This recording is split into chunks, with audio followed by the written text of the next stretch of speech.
Welcome to The Professor is Live. I'm Mark Salisbury, and yes, that's Rico down in the corner, our producer and occasional reality check. To get us started, it's time for today's What Could Go Wrong?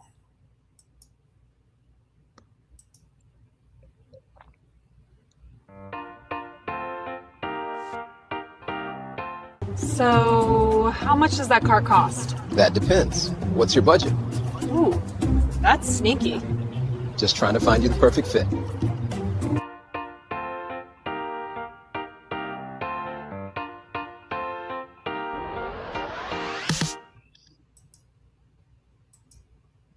What do you make of this, Rico? Well, nothing builds trust like not knowing the price. Indeed. And somehow, according to our upcoming guest, it became normal in higher education. So, college, come for the learning and stick around for the mystery billing. Exactly. Today, we're asking a question that families ask all the time and rarely get answered clearly. And that question is, how much does college really cost? And why is it so hard to find out? And guess what? I clicked the wrong button. No, that never happens here.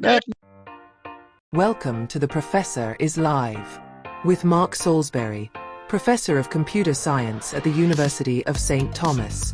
In each lively 25-minute episode, Mark and producer Rikko Smart dive into topics shaping our world, featuring expert interviews and engaging live audience participation. Discover groundbreaking ideas for the future and timeless wisdom you can't afford to forget, all infused with humor and charm.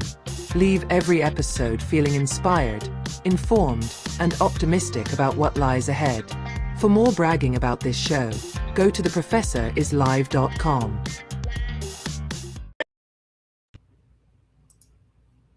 Okay, Rico, we really got to get better help around here.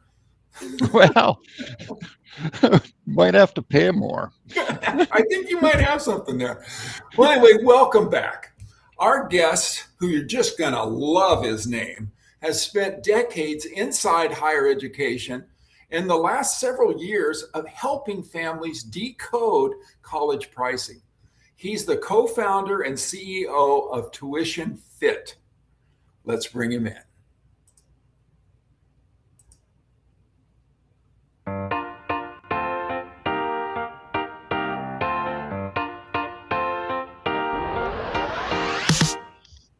Welcome, everyone, to The Professor is Live with Mark Salisbury. With Mark Salisbury. And if you're following that, our guest today, as I know, is Mark Salisbury. And so Mark has actually reached out and we've communicated a little over the years, and we thought it would be hopefully an informative and maybe even inspiring program today when we get together. And so, Mark, tell us a little bit about yourself. I feel like I know you already, but we haven't actually talked that much in real life. So tell us a little bit about yourself. No, this is one of those very funny things where you're just on LinkedIn, minding your own business, and then a name pops up and you go, wait, that sounds like, but that's not me. Wait a minute. This person's in academia. They have a advanced degree. That sounds like me, but it's not me. What is going on here? Anyway, so I am also Mark Salisbury. And I'm from Minnesota, where you now live. Grew up there. I spent roughly 30 years working on college campuses in a variety of roles. I was in college athletics for a while. I was in college admissions for a while. I was a director of institutional research and assessment for a while, which is the, sort of the nerd czar, if you want to give it a title on a college campus.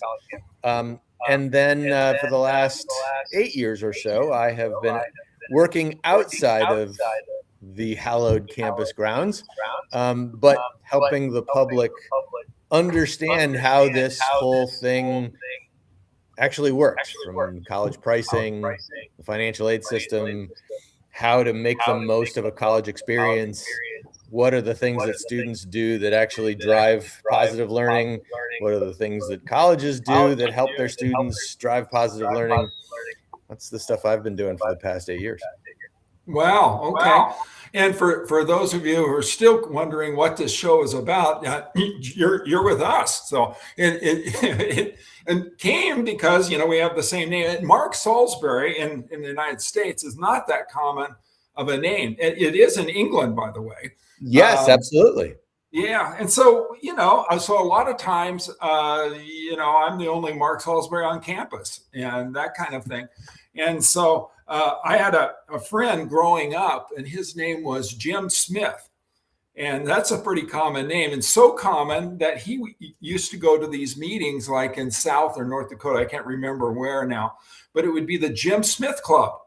And there would literally be thousands of people that would go to that. And so I've never had that experience before, but we're documenting it where I'm not the only one in our virtual room that is Mark Salisbury. This is the beginning of something very special, right? Yes, it is. I like that. And I don't know if you've had this experience. People would mispronounce my name. That's one of the things that I do is I really try to pronounce people's names because they'll go, oh, it's Mark Salisbury. And I'll go, no, if you were in London, it would be Salisbury, right? That's that would right. be the way it would be pronounced. But let's get back to what you do here and talk a little bit about your work. And I know one of the things you actually have an email address that's Tuition Fit and around the cost and things. And I know this is a passion for you. So maybe you can tell us a little bit about that. Sure. Well, it starts from a very sort of, I think, non-controversial place. Higher education on balance is a good thing. More education is a good thing. And most people are going to need to keep learning after high school. I don't know of anybody who, when they hit 18, they just didn't need to learn anything else the rest of their life. I don't know any of those. The thing that has frustrated the public, and it just seems to get worse every year, and it's been for decades, is tell me what my price is going to be at your college. Not easy to find out because there's a sticker price. And for several decades now, colleges have gotten on this, sort of train where they think you got to have a high sticker price because people will think you're not very good if you're cheap.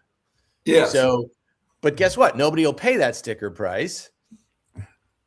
But we get them in the door by getting them to think we're great because we're expensive. And then we throw the love at them by giving them a bunch of discounts, right? Yeah. We call them scholarships. We call them grants. It's really Kohl's cash. I mean, it's not actual money, but we give them if a discount was only $5,000 off of a $25,000 thing, okay. But now when we're talking about colleges that are $100,000 a year and the discount is $50,000, now it really matters if I know, is that a school I can afford for 4 years or not? The public is so frustrated with this. And it's driving a lot of the is college worth it conversation, which more and more people are thinking it's not because they're looking at the sticker prices, which nobody pays. So I started the Tuition Fit project really on I wouldn't say a lark, but pretty dang close, which was let's just build a way for the public to share financial aid offer letters that they receive from the college they applied to. We'll redact the private information. And we'll just create a sort of central hub where if you share what you got, we'll show you what other students like yours got from whatever schools they got them from. Yeah. So it doesn't sound anything different than what Glassdoor did to hiring, right? You go to Glassdoor to find out what are the salaries that people are making in other jobs. That was a crowdsourced project. Same thing's true with the Tuition Fit project. Just crowdsource that pricing information because it's literally not available anywhere else, and then make it possible for the public to solve that pricing conundrum. And if somebody starts this process saying, I got X amount of dollars, which colleges can I afford? Historically, you could never tell them that answer. Now with the Tuition Fit data, you can. Wow. Yeah. I know it kind of vibrated up here because you're in Iowa now, right? That's and right. I about 10 years ago, maybe 12, is one of our private schools up in the northwest corner of Minnesota tried this experiment of just rolling out, this is what the price is, right, for everybody. And then, and of course, it came in about half what they're advertising it is, and everyone, the schools and people I talked to, in the Twin Cities areas were going, I wonder how this is going to work, right? Because one of the things, and I got to know a little bit about this because I put in a stint in administration, and hiring your people that recruit and market and all that stuff is a big deal, and they make a lot of money. And so I asked, why don't we think about this? And the guy goes, it doesn't work. It doesn't work because we do those two things you're talking about, right? We do the thing where we say, put a high price tag on it, and people are going to view that as, value added. That's going to be very valuable. And then you give them the discount and you can't afford not to go. Right. And so they come in the door, and it isn't just us. People can see what school I teach at. And I'm very proud to be at this school. I'm just saying that pervades our thinking in higher education, that's a strategy. And people will point to numbers and say, that's really true. That's how that works. So how's the psychological part of this? How do you see us getting out of this way of telling people, what the cost of education is? Well, the example you just brought up is a wonderful exploration into the psychology of all of this stuff, both at the level of individual psychology and then at the level of sort of social psychology and organizational psychology. So what you talk about in the higher ed world, they talk about it as a tuition reset. And there are schools every year now that do this, where nobody has paid their sticker price for a couple of decades. Yeah. And they start to figure out that, we're actually never getting a chance to close a deal with a particular student because they see the sticker price and right out of the gate, stop talking to us, right? Yeah. This notion that the high sticker price and the high discount, that works as a psychological ploy. It's called the Chivas-Regal effect for people who want to look it up on Wikipedia. But that actually only works for a certain subset of the population who's already has a certain level of affluence, for that to not be a difference maker, right? Yeah. If the actual prices of things get beyond the price range that a middle-class family could afford, or however many people are left in the middle class, which is a whole other story, then that psychology that is certainly true for the affluent doesn't actually translate anymore to that middle class group. And so there are certain examples of schools where they did the tuition reset and they did it badly, and it ultimately didn't work for them down the road. Yeah. And there are other schools that did it and it actually did work down the road. But there's the psychology of this is so interesting because it's not just changing one piece, it's changing then a whole system of recruiting and enrolling and marketing your institution. And when a school just changes one piece but leaves the rest of it as is, yeah, you're begging for trouble.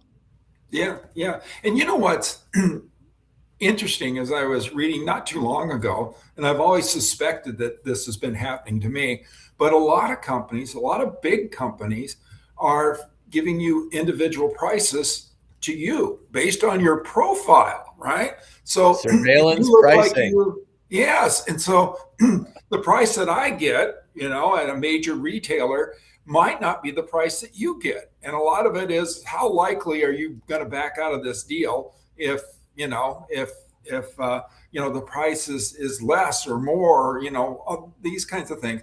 And so and we're doing that with technology, right? We're being able to track your preferences, track your past purchases, and then build a profile like, that Mark Salisbury in Iowa, he's going to demand a very cheap price. He's going to want a price or he's backing out. But that Mark Salisbury in Minnesota, we can sock him because he doesn't seem to know what the prices really are. So I would think that kind of acceptance by us, and because it's not against the law to do this, in the retail space would spill over into educational space. What do you think about that? Well, it's been in higher education pricing for decades. And the FTC was going to come down really hard on this during the last administration, right? The Biden administration, but they didn't quite get all the way there before it turned over. And new administration, new principles, new priorities.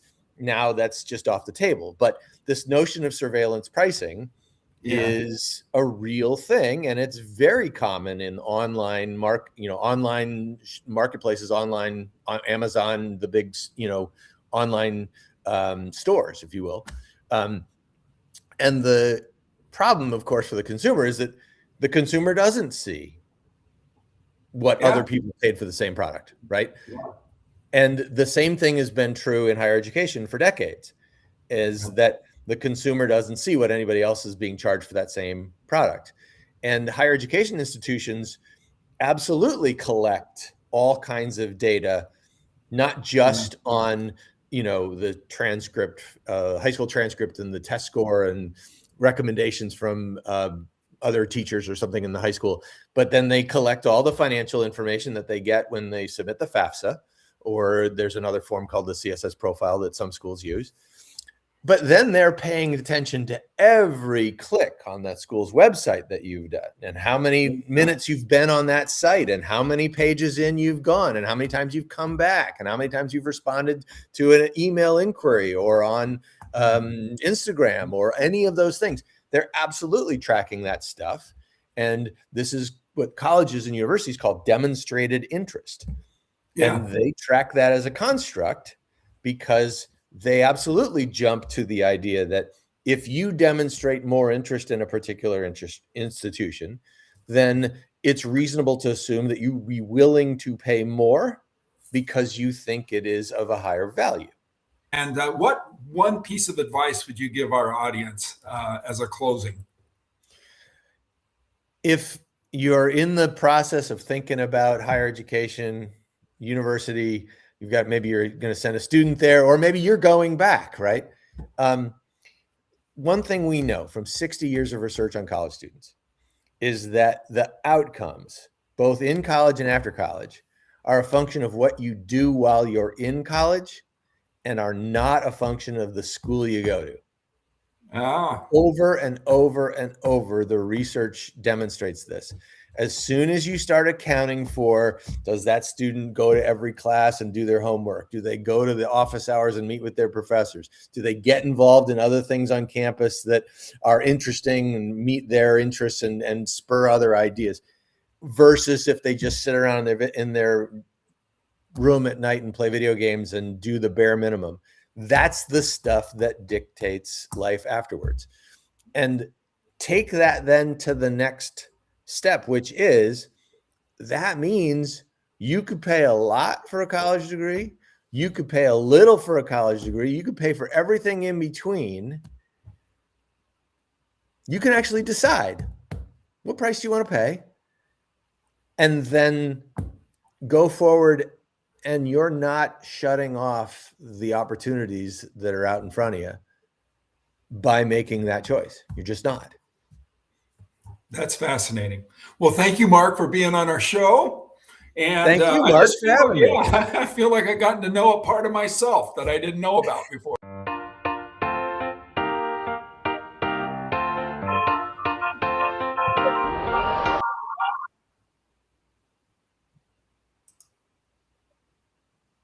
Well, we're back. And what are your thoughts on this, Rikko? I've learned a bit. I think I'm going to have to look into that Chivas Regal theory.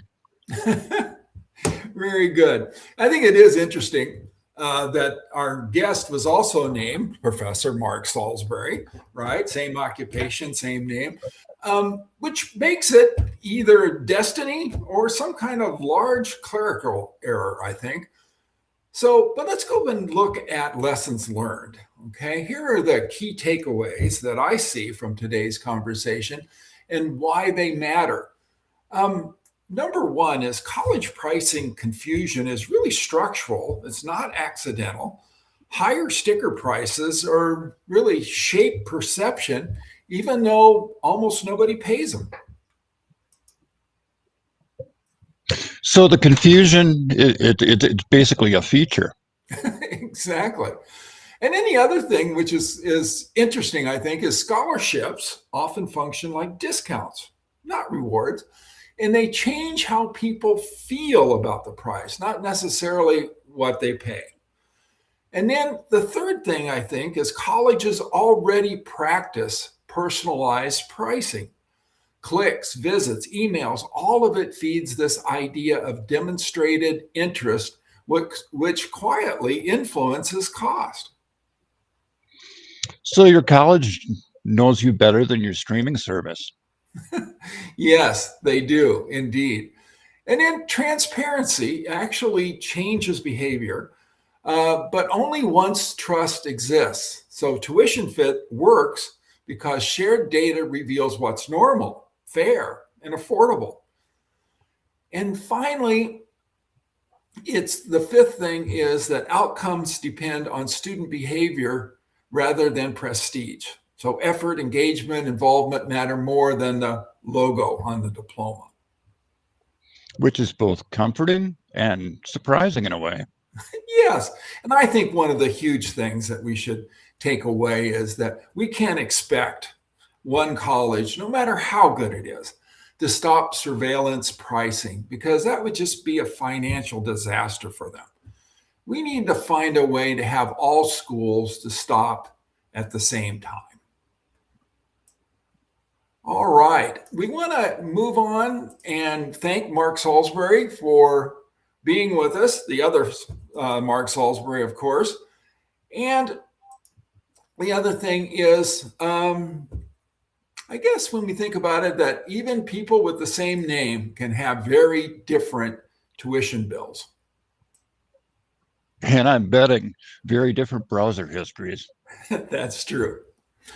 All right. If you're navigating college decisions, remember, clarity leads to better judgment and better choices. Find more episodes at theprofessorislive.com or follow us on Spotify, YouTube, and your favorite podcast platform. See you next time.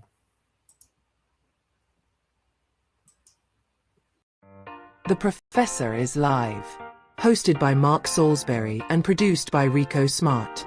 We go live on LinkedIn, then bring the conversation straight to you as a podcast.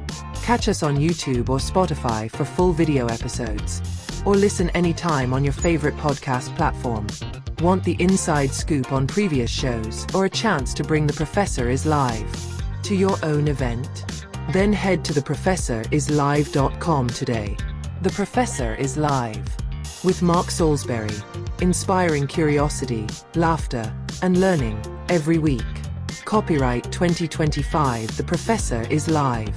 With Mark Salisbury.